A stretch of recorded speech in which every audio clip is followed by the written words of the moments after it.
This is Mike Schiano, and today in the queue, a conversation about the human side of AI, how people can safely practice difficult workplace conversations, why most training fails to change behavior, and how game design can make learning stick. We'll be speaking with the CEO of SkillSaige. SkillSaige is built for repeatable, role-specific practice across onboarding, leadership, service, and customer-facing work, not generic one-time workshops. The next few minutes will change how you think about AI-led training. You are in the queue.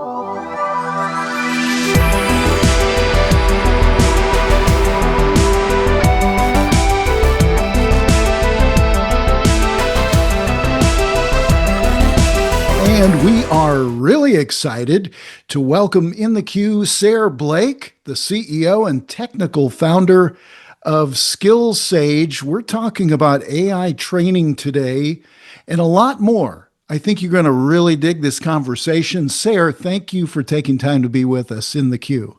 Yeah, no, thanks, Mike. It's good to be here. I think, I'm excited to talk a little bit more about maybe where AI goes after the chatbot era and we start using it for people instead of whatever it is that's happening right now. I think that's a key question, a key consideration. Where are we going? I think there are a lot of different opinions on that, so we're really keen to get your insight. But let's go back before SkillSaige, Sure. if you don't mind, get a little bit of your journey.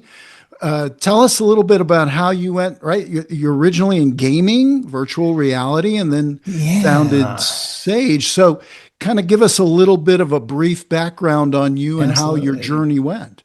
So they're definitely all connected. I think they can sound a little like, oh my God, does she have no focus at first? But I'm always like, well, no, actually there's a through line. So my arc has kind of been originally I was in SaaS and then sort of into the entrepreneurship space and working at a startup incubator, worked at a couple of different SaaS companies, and then through just my general skills and contract work, got into the gaming industry. And then from that, I wound up having a really unique combination of both visual side and technical side knowledge to get into sort of VR training and that sort of VR for enterprise space, sort of that forefront of what is the next generation of how do we train people? How do we really make sure that we're making the most of people, but in a way that doesn't make, famously training averse corporations go, that's too expensive. I don't know, but I can't track the returns on that immediately. And it's like, well, we can use tech to bring that cost down and find new ways to do that. And all of that then kind of coalesced really well into SkillSaige. Now, I should add too, part of why I've been able to have this arc is one of my things I always tell people is I'm a sort of a very left brain, right brain hybrid person. I have both a background in engineering. I studied electrical engineering in college with an emphasis on processor systems specifically and systems engineering.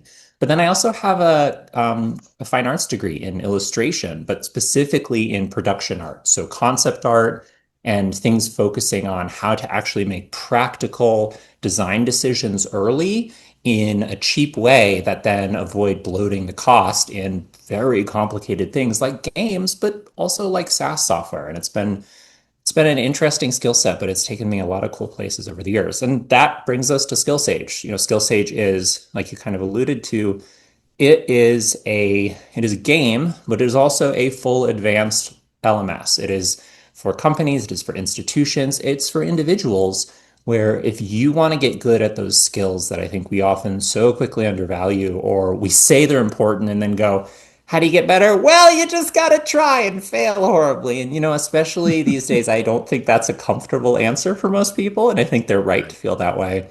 And so our goal is to find, well, how do we help you practice and master those things before they become critical? And for companies, how do you make sure your salespeople, your support staff, your educators are able to translate their actual grounded knowledge into that sort of fuzzy practice of how do you explain things to different people? How do you find what their needs are and get things across to them? And that's kind of where we come in.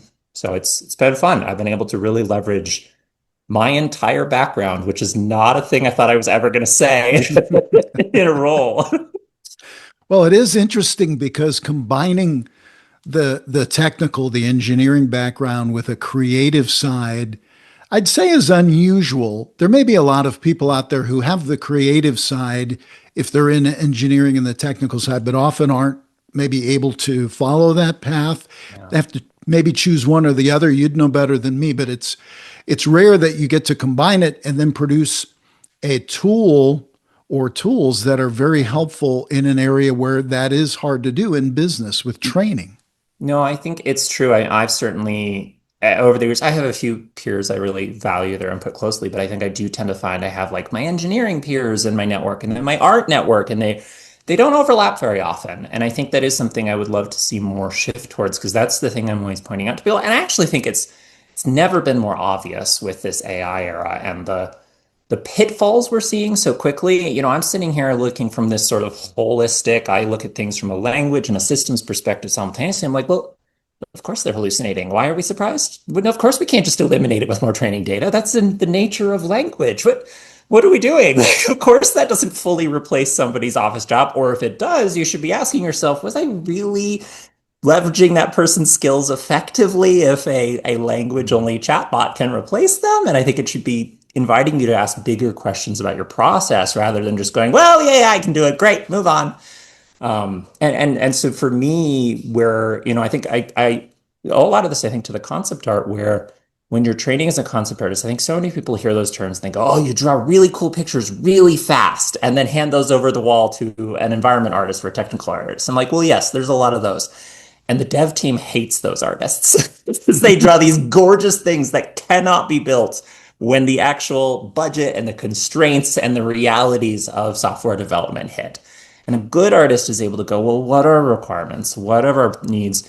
But then also, what are the needs of the person experiencing this, whether it's a player or in marketing design too? I spent a lot of time in marketing of the person buying this. What's going to tell the story that gets them excited, that helps convey sort of an implicit understanding of a thing without having to being overly explicit, but also is going to be honest in a way that then, the engineering team doesn't come for your back afterwards and go, why does everybody expect this? We can't do that. Stop that. And so that sort of whole systems mindset you're forced to train in becomes incredibly valuable in engineering. And I think especially when we have something as new as AI, it really trains you to sit down and go, okay, forget the noise for a second. How do we even test this thing before we build anything with it? And then you can go from there in a much more, the old systems engineering saying, slow is smooth and smooth is ultimately fast. Like it could feel really Right. counterintuitive, I think, but it has always worked out really well for me in my career.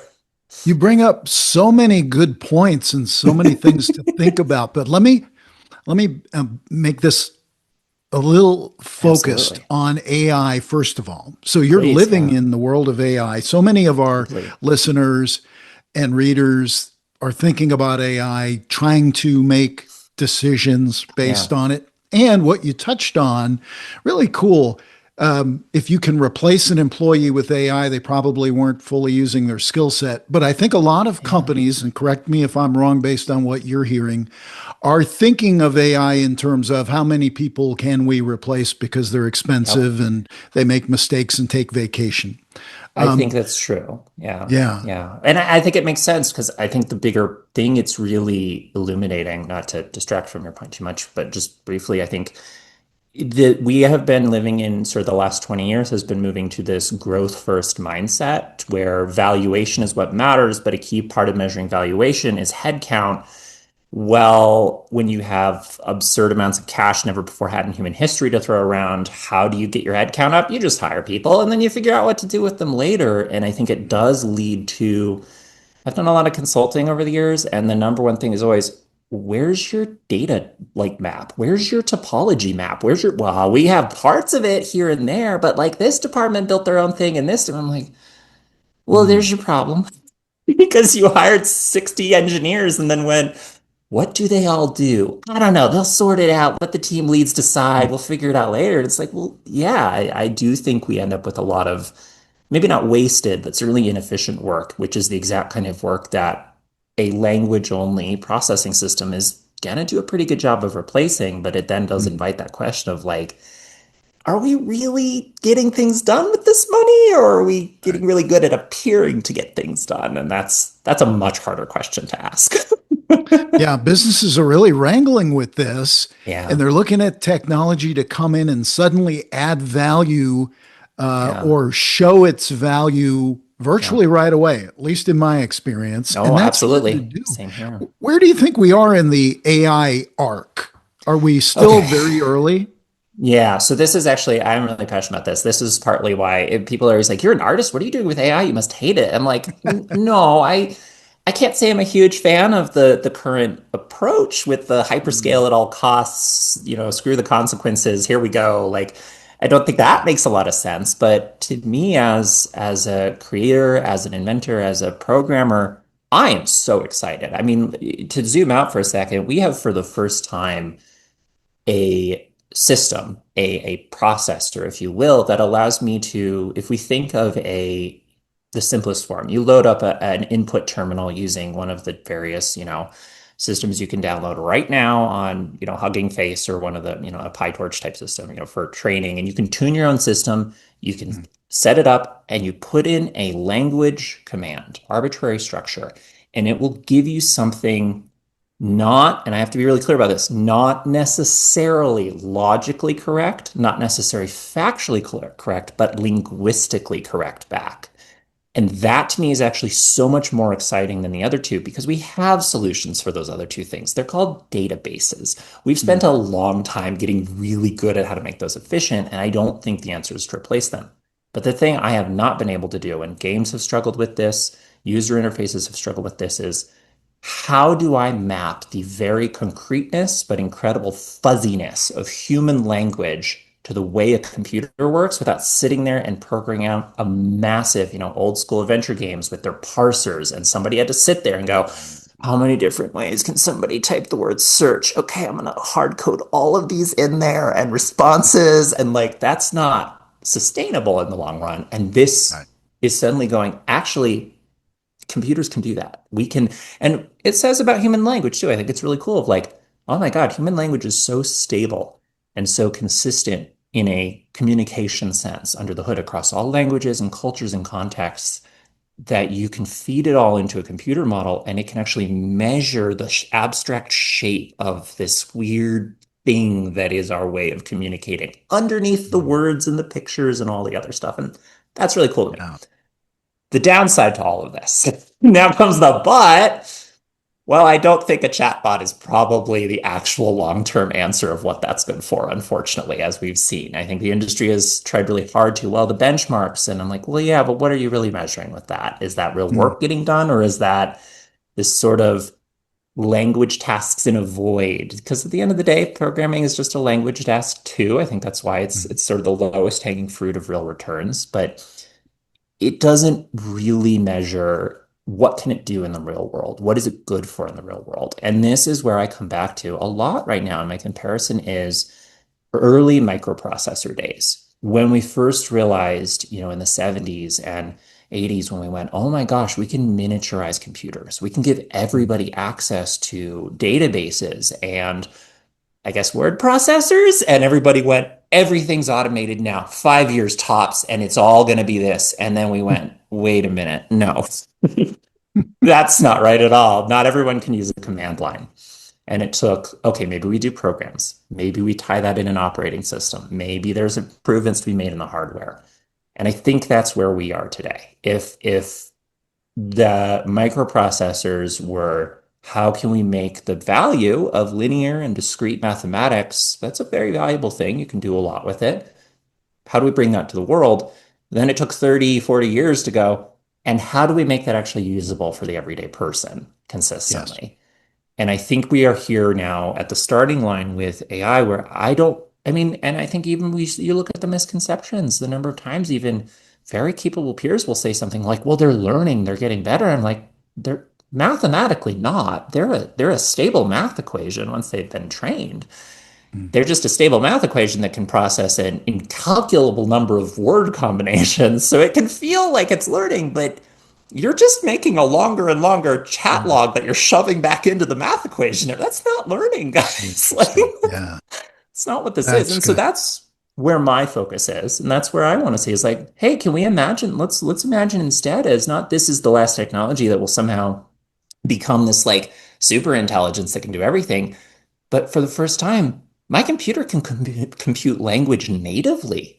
What can I Hmm. do with that as a computer scientist, as an engineer? Oh my God, the possibilities are endless, but also this is going to take a while. This is not going to It's be a a lot of quick and work. easy thing. Right. Yeah. So You're that's kind of my view on it. you're in the queue, Mike Sciano, with our special guest, Sayre Blake, CEO and technical founder of SkillSaige, skillsage.com. Let's talk about training, Sayre, Ooh. and you know, engineering background, Yeah. gaming. So gaming made a lot of sense to me in the contact center world and Yeah. software. Gamification was a thing, 10, 15 years ago was the Yeah. beginning of trying to gamify. And now a lot of other apps do that. Banking does it. I mean, all kinds of apps. So Yeah. it's kind of makes sense to me that you might go into training. Is that correct? Did you use that gaming training in your modeling for the Yeah. training that SkillSage provides? Yeah, and now I do have to specify too. I think I should clarify. So I agree. I think it's a great shift. What I have been frustrated with, but I think makes a lot of sense, is we have this big push towards gamification. Oh, humans learn by play. Humans learn by this enjoyment of a story and narrative that unfolds by progress. Okay, great, that's true. What we seem to have settled on as an industry is the only thing we're going to copy are the metricization and the dark pattern design of like, how do I make a game addictive without any other considerations? Mm. And that makes sense. That's an easy first step. But that's like it's like 20 years behind where like game design is now as a theory of like, well, actually, what makes people care? And I think the game industry is grappling with this. They went through this arc. We saw the mass expansion of, and we're still dealing with it right now, of maybe we just make everything gambling. Maybe we just make everything compulsive Seems like addictory it's going loops. that way. Yeah. They're trying really hard and they're lighting themselves on fire every 5 years because of it, and then scrambling to reorganize and try to keep the train running and not address the underlying issues. But I think that makes sense. I think it's not a thing that happens overnight. I think Yeah. it's a long tail arc. But I want to see that next level in the non-game stuff of how do we actually understand the methodology of play, the pedagogy that goes into what makes learning less friction, right? And I think that's sort of where our focus is. And so we took that to heart of, well, first of all, you learn by doing. 20, 30 years ago, video games, the dreaded tutorial would pop up and be like, here's 6 pages of text. Read and memorize this before you walk 4 feet, and then we're going to make you do it again. No, nobody likes that. SkillSage is really built on the idea of, we have people, gaming is more common than ever as a hobby nowadays, and you have people who can play these massively complex, deeply fictional worlds with intricate rule sets and interact with them confidently, but then go and struggle to, progress in their career at any job, name it, whether it's retail or management or an office job, because well, what's the difference? It's not that those systems are more complicated. Oftentimes they're less complicated, Mm. but the way we train them is very different. And so that's sort of our first approach is SkillSage is designed to take that typical corporate training of here's your binder, here's your video we ripped from a VHS tape from the 90s and attached to a questionnaire and go, no, no, that's not how we learn. We've realized that. And so it breaks it into it should be something you can do every day. It only takes a few minutes. It should not be once a quarter, and you should get immediate and clear feedback of how can I do better next time so that you can be motivated to see that and set those targets. It also splits into how do I practice? And then how do I go and see if I'm gaining those skills? So on one side, it's very Duolingo-esque, 5 minutes of very Socratic questions. Some of them are true, false, where you can understand through context what the right one is and retry quickly, but also some where we start to leverage AI a little bit, more open-ended stuff of here's an exchange between two people. What could they have done differently? Critique person A's approach. Open-ended, let's see if you can do it, and it forces you to engage in a little different way. Same thing of, let's just give you one question someone might ask you, whether it's sales. How do I know which product is right? Or if it's a job interview, tell me about your work history and see if you can sort of reflect back those skills. When you're feeling confident, you can go over and actually practice with Sage, who's a full real-time This is where we can leverage the game experience, 3D avatar Mhm. who can emote and she can interact with you. And she actually then can walk you through a scenario. And it's not a chatbot, which is the key thing. I know you're like, you're talking to an AI person. And that's Right. the key part. That's her secret sauce is it's not a chatbot. We tried that. We tried it for way too long. It was Mm. never good enough. And so we ripped that apart and said, no, no. What if we start thinking about the AI as a sub-processor that's just there to help with the fuzziness of language? And Mm. that was what blew the door open. We call it our logic lattice. It's basically a model of human conversation in a symbol sense that Mhm. runs separately. And the AI is there to do things like quantify fuzzy stuff into discrete things or to convert, here's an abstract model of the state of this conversation. What is the next logical line of dialogue? It never is actually processing the full chat context. It selectively goes, I only need these things. And the AI doesn't have to pick any of that. The logic lattice does it all. And the Mm. result is Sage can change the topic. She can cut you off and be like, you know what, we're going to talk about something else because this is not, I'm not getting the answers I want. She can be like, actually, this is great. I feel like I got all I need here. Let's move on. Or she can just end the conversation if she's like, yeah, you're not going to help me. Screw this. I'm not buying this product and end it and then break character and go, hey, let's talk about how you did. And Wow. so, and we can do all of that. And this is the part where everybody goes, no way. Absolutely. On average, in most of our internal tests, it's 97% less token usage than trying to run the same thing purely on an AI system. Stunning. Wow. Yeah. Is that the key difference from most Yes. AI training then? Right? Yep. Yeah. Now, It's what do you, it's controllable, it's easy to change for our business and institution customers. They can open up, it's like a little worksheet, it's not a giant prompt, and put yeah. together any scene, a training scenario, curriculum they can imagine in like 15 minutes and deploy it and run it Wow. and get feedback. It's really quite incredible. I'm really proud of the team, but it's been Stunning so interesting. technology. Yeah. How do you bring in? I mean, did you bring in trainers, educators to help you? Yes. Or, yeah, Absolutely. you'd So have to, everything's right? been we Yeah. do everything with experts. You know, I have some areas, obviously I've been a manager for years. I've studied a lot of this and so like there are areas where yeah, I can provide content. You know, my COO is handles, you know, the business side. He's an MBA. He's got a lot of experience on that side. But for things like sales and, you know, I think for some of our, and we're regularly rolling out free content, and all our public content is and always will be free. Anyone is free to use it and try it. For businesses, they can copy anything we've made and edit it Wow. within a few minutes and make their own versions as a template. So we're always rolling out more, but for our actual customers, we have, you know, sometimes they'll be like, hey, can you just help us, you know, convert our handbook into this specific thing? So we've done things like conflict resolution or just like even how to adapt to office culture if you have a lot of international workers and there's like cultural conflicts.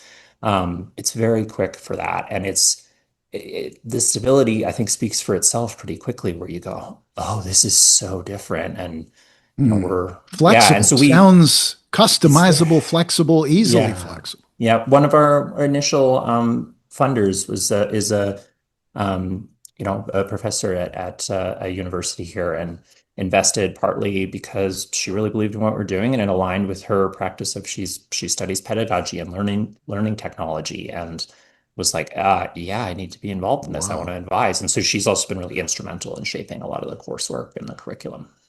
That's fantastic.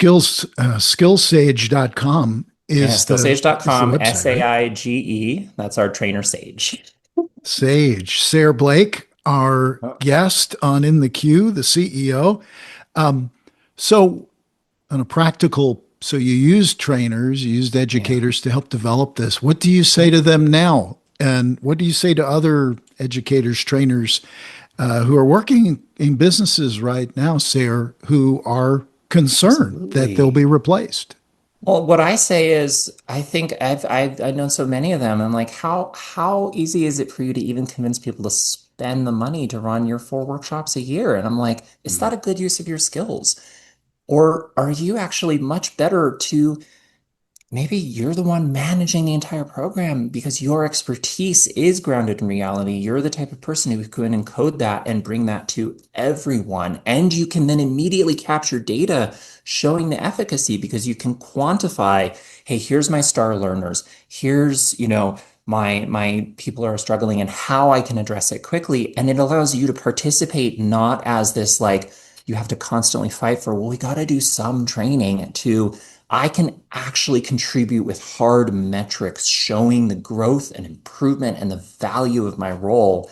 And that's really powerful too. And, it also then lets you find in those people who need that extra like one-on-one practice, that with a human, that nuance of you can find them very quickly and give them that and then bring them what they need in the system, either with like, hey, let's fork that and make some custom, courses for that cohort. And it's not about replacement. I think it is really about empowering and bringing people into that space of you can be an equal part of the sort of data-oriented conversation in the workplace and the business decisions that other parts of the pipeline are right now. And it's really hard to be that as a trainer. And I think it's why it's continually really undervalued as a critical part of business infrastructure.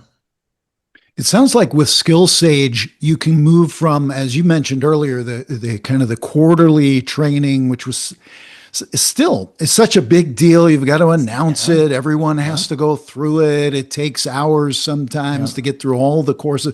Absolutely. With SkillSaige, it sounds like you can spin up courses.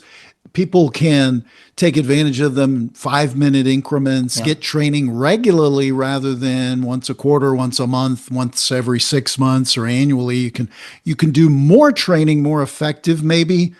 I Yeah, don't want to absolutely. speak for No, you or the that's what we're product, but seeing. it's what it sounds like to me. We're still early, but that's what we're seeing Yeah, very quickly here. And I think it's a mindset shift of, oh, maybe sure. this isn't an expensive thing. I eventually am big enough to do this. Because the other side of it is there's no token costs. There's no weird, like any of that stuff you're expecting with AI tools right now. It's very much Yeah. more classic, SaaS. Here's a flat fee based on what you need and what you don't. I'm being, that systems engineering side. I've personally been there and architected all of our architecture. So I'm very confident when I can say things like, yeah, we meet a wide range of needs from enterprises, some of our leads we're talking to right now are institutions where we're going through their acquisition process of, 60,000 seats down to, do you need just 2 seats for you and your team? Great, let's do it. It's going to cost you like less than a premium subscription to one of the, here's a 10,000 videos for your team to sort through, and hopefully you'll find five you can have your employees watch that are helpful. And it costs, that's one of the advantages of this. It's actually more processor efficient than like streaming a 4K YouTube video for the Now same is time period. that's impressive. Well, is this something though you better get on board now before it gets too expensive? Well, it will get more expensive, won't it? Or are you building I a model that will maintain a super efficient so I pricing can't model? speak for other companies, but for Sure. us, my goal has absolutely been, yeah, we're not building a thing where I don't want to build a thing where it's VC backed and we're subsidizing your costs and then we trap you in there. The costs we have today are the costs that are there, and we've baked out in our projections to be very careful as we add more features. It's not, and then we raise the price floor so we stop burning money. Nope. We're designed to be sort of profitable from day one. That's worked really well for us. That's what we built towards. And, I always say I've worked with a lot of investors over the years, and I dread nothing more than a bad investor who is hyper fixated on a specific idea. So we're doing this a little different. We're actually starting our next early discussions for our next funding round, but we're being very picky about like, hey, this is a long haul thing. This is not Yeah, about like we're here to, min max the growth rate. That's not how ed sure. tech works. That's not how I know we saw a big boom in ed tech investment and then a big recoil when they went, whoa, this doesn't work like normal software as a service. I don't know about this. So we very much are like, if you need this, whether you're a small company or a large company, you can work with us trusting that like, no, this is a stable thing. We do see this as where AI is going to have to start shifting in 2 or 3 years. And we want to be there first as an early and reliable choice of like, hey, we got your back. We can take away some of the question marks, at least in this space for you. Boy, anything you can do to make it easier to make decisions to implement Yeah, AI solutions, that's a winner because that's one of the big struggles for managers, senior leadership, right? You're talking to them every day. What is your sense of what senior leaders, people who are buying applications, are they really still confused? Are they looking at lots of solutions and not they sure are. what to Yeah, do? and Yeah, I honestly don't blame them. I mean, I'm a huge computer nerd. I'm really deeply into this stuff, and sure. I'm like, it's a lot to keep up with it. So I think the Yeah. biggest problem right now is the industry's first wave of it'll solve everything is coming back to bite them in the butt. And they're like, oh, we still can't make it solve everything. Hold on. Also, we're going to need to start charging you metered. I'm like, Mm, that is how you do backbone services. You can't do that to an endpoint customer. Are you crazy? That's just not gonna sustain. And so I think yeah. there is a lot of, well, and as the inevitable, I think anyone who's really worked with the core bedrock technology knows like the drawbacks of a raw, unexposed access to a processor that kind of calculates over all of human language. Like, of course, those are huge. Of course, that's a big problem. So, one of the things, my consistent one is like when we go through acquisition processes and, like with a district or something like that, and they're like, do you have an AI governance statement? And I can see the fear in their eyes of like, you have no idea how many different products we've had to burn our process on because we got it. And they were just like, well, we try. Good luck. It's opaque. And by the way, we really would like to train all your stuff. And we're like, yeah, here, we don't train, we don't store anything. The AI is deterministic. You can debug any Wow. issues and you can edit its behavior in 5 minutes yourself without any technical knowledge. And they're like, what? Oh my God, What? really? Like, yes. And honestly, I think that's where it should be going. So I don't blame your frustration. Sounds so good. Sayre Blake, CEO and technical founder, SkillSaige in the queue. So, Sayre, if listeners, they're interested now, they want to get some info, they want to follow you, they want to learn more about SkillSaige. How do they do that? Yeah, absolutely. So obviously, you can always check out our website, skillsage.com, SAIGE. Follow us on LinkedIn. We're just actually getting started on bringing up our sort of posting and content schedule regularly on that side as we move out of sort of our local network and a little broader. Yeah. And then you can also, if you're interested in me and my thoughts on this stuff, I'll be the first to admit I had a huge hand in the architecture. This is sort of a passion of mine, this approach to AI.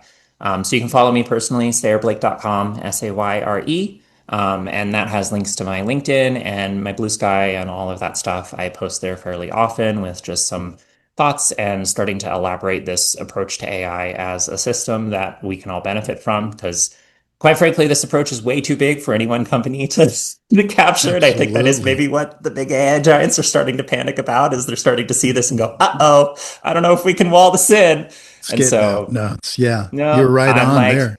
I'm eager to share what I can, and I personally I use SkillSage myself. I love it. I want more products built like this. I want to share more of how we did this so I can see other products out there that I can use that are built this way because I think there's just so much untapped potential. But if what we're doing feels like it could help you, well, feel free to reach out too. We love to talk with you and show you what we got. I appreciate that. It's so great to meet you, Sayre. You're You really too. smart. I can tell. We could keep It's talking fine. all day, but you're also down to earth. It feels like you've got real business experience. You're not just speaking up from the ivory tower, which is so refreshing. And so we appreciate that, and thank you for Thanks. what you're doing and for your continued work. And we'll definitely stay in touch with you. Absolutely. Sounds good. Thanks so much. Yeah, it's been lovely to be on. Well, Sayre Blake makes it clear for organizations evaluating AI training solutions, the question should not be, can this chatbot replace a trainer? The better question is, can this system help our people become more capable, more confident, and more effective with customers? That is where AI powered soft skills training can create real business value. Thanks for joining us. We'll talk to you again on the next episode of Mike Schiano in the Queue.